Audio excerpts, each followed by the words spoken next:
Thank you, Dr. Nagash Osman Ibrahim, for your presentation. And I'm going to welcome Mr.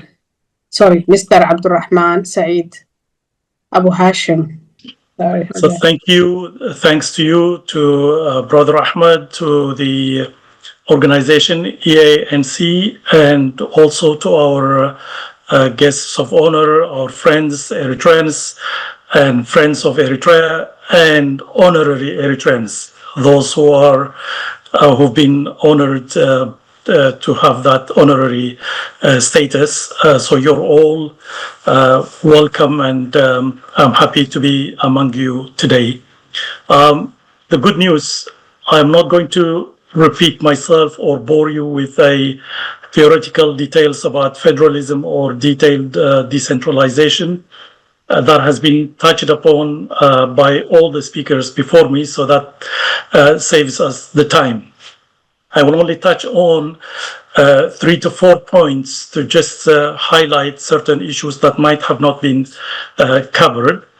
The first, when we speak about federalism or decentralization, we are talking about an administrative or a governance system that is safeguarded by constitutions, and it relates to the way regions are managed and the relationship between regions and national or central authorities. That's very important to highlight here. In Eritrea, as many of my friends here would attest, self-rule has been exercised throughout history across Eritrea, across the ethnic and regional communities of Eritrea, through customary laws and village councils as well as tribal councils. These are all structures of self-governance. In fact, I would dare say that 80% of Eritreans have been managing their affairs through their own customary laws without the need of armed police officers or buildings for courts and the like. Under the shade of a tree, they would resolve issues of disputes over land or grazing or water or any other issues of dispute. So there has been a self-rule exercise in Eritrea, in fact, through all the colonial periods, and I would assume it would still continue as most of our people still live away from major urban centers. So there is that tradition that is very important to highlight, and that goes across the communities and ethnic groups, including Afars and others in Eritrea. The second importance of issues of governance is we are a colonial created country or entity, and that requires, once the common denominator, the colonial power is removed, then the subjects of that colony should come together and address issue of how they can govern their inherited country or their inherited boundaries.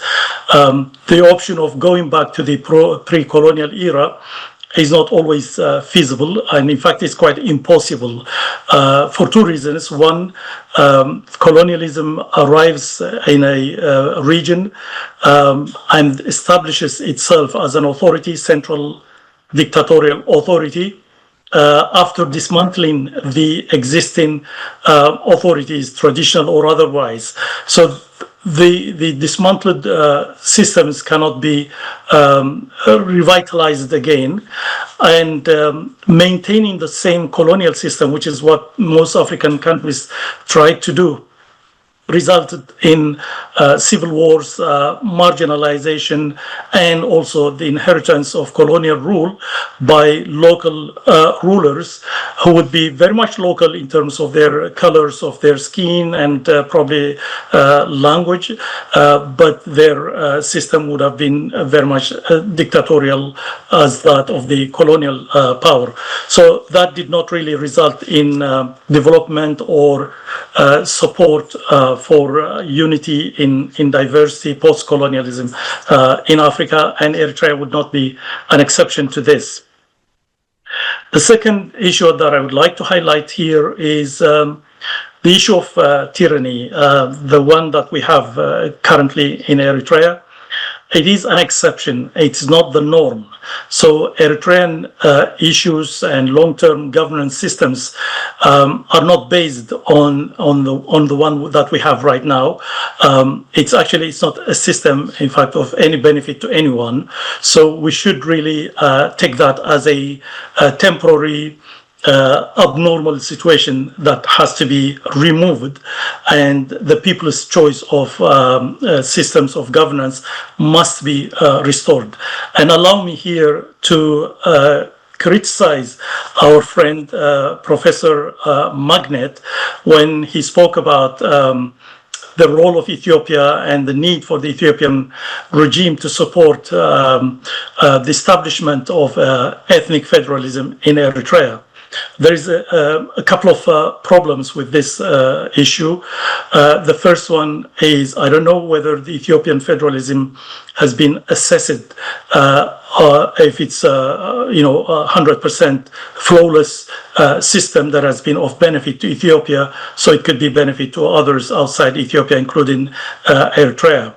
The second issue with this notion is also disregarding Eritreans' ability to come together and establish a form of governance based on their own experience as well as desires and future aspirations.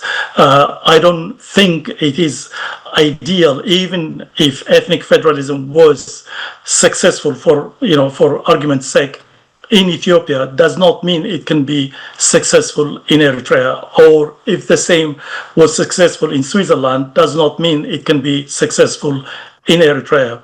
So we have to be very careful when we look at the experiences of other countries near and far, that they are not necessarily conducive to our own environment. So we should be able, as Eritreans, to develop a system of governance based on our own experience, on our own will, without any interference from any foreign government. I think that's very important to emphasize here.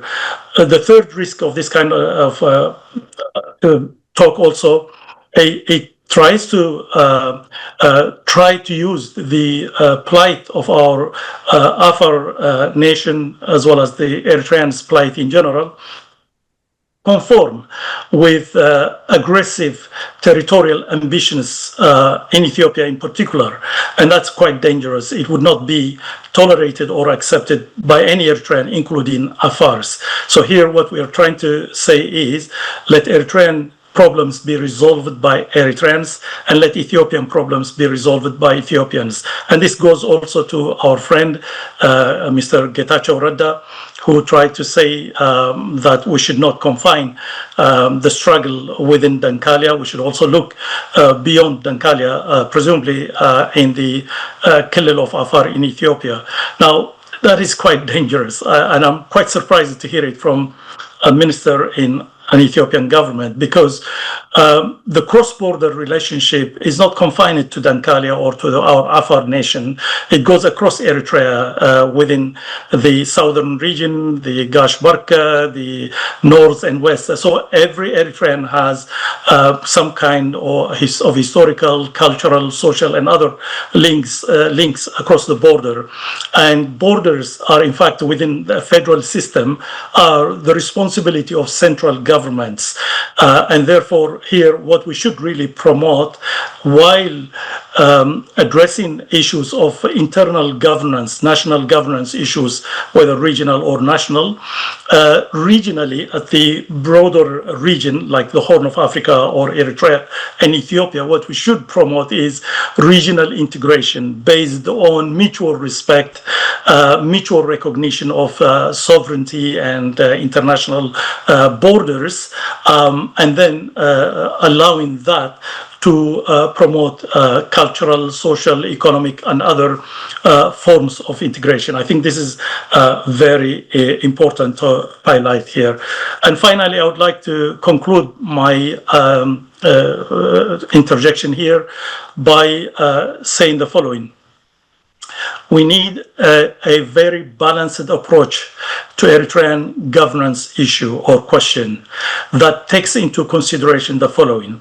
One, a constitution that guarantees regional self-governance, regional self-government. This is very important. It has to be guaranteed by a constitution. It shouldn't be left to the central authority or central government to donate some kind of autonomy and then take it back or take it away. It has to be guaranteed by the constitution. So the constitution must recognize the right to self-governance. Second, democratically elected regional councils. It's very important. We talk about democracy, but that should go also across the board, not just nationally, but also regionally. Regional councils must be elected democratically. Third, protection of minority and linguistic rights.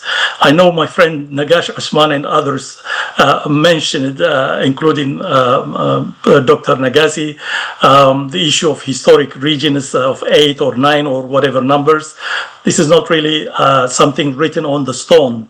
In fact, I often find the current administrative regions more conducive to the Eritrean reality than any administrative regions that was created by the Italians or the British or the Ethiopians. So that's one thing to be clear. And the second issue also, the issue of the bilingual national languages. We need to really carefully look at Article 38 of the 1952 Constitution. It does not really confine the issue of national languages to 2, Arabic and Tigrinya, but it also keeps the door open to the rights of all Eritrean languages, whether they are 9 or 10 or 11. They have the same equal constitutional right to be exercised both locally, regionally, and also nationally. So I think that has to be respected across the board. And it's very important, being multilingual, it's not a, it is a blessing if it's managed properly. So this is very important, that the rights of minorities, rights of linguistic rights must be respected, and 1952 did not disrespect it. In fact, disrespected it. It has respected, but it kept the door also open for all languages to be recognized and respected across the board. Number 4, fair fiscal arrangement, so regions can have adequate shares of funds for development. This is also important to highlight in this balanced approach of governance. Number 5, respect for traditional and civil society entities. And again, we talk, of course, about democracy and democratic institutions, but there are also traditional institutions that deserve equal recognition and respect within our tribes, our villages, and so on. And these are very important factors as well as components of our society and future governance systems. And they do have a role to play as well as to contribute to law and order and stability within the country. Number 6, central responsibility for the defense, foreign affairs, currency, major infrastructures. These are responsibilities of the national government, of the central government. Now, when we talk about federalism, it's always defined as self-rule and shared rule. So when we speak about national entity or national government, it is the platform where we can exercise shared rule. So it doesn't mean regional governance means exclusive of national government and vice versa. The two, in fact, go hand in hand. So citizens in the regions can also be citizens in the national platforms and affairs. So it's very important. The national authority has its own jurisdiction, and the regional authority would also have its own jurisdiction. And there could be sometimes also shared jurisdictions. Now, how do you manage this? This is my final point.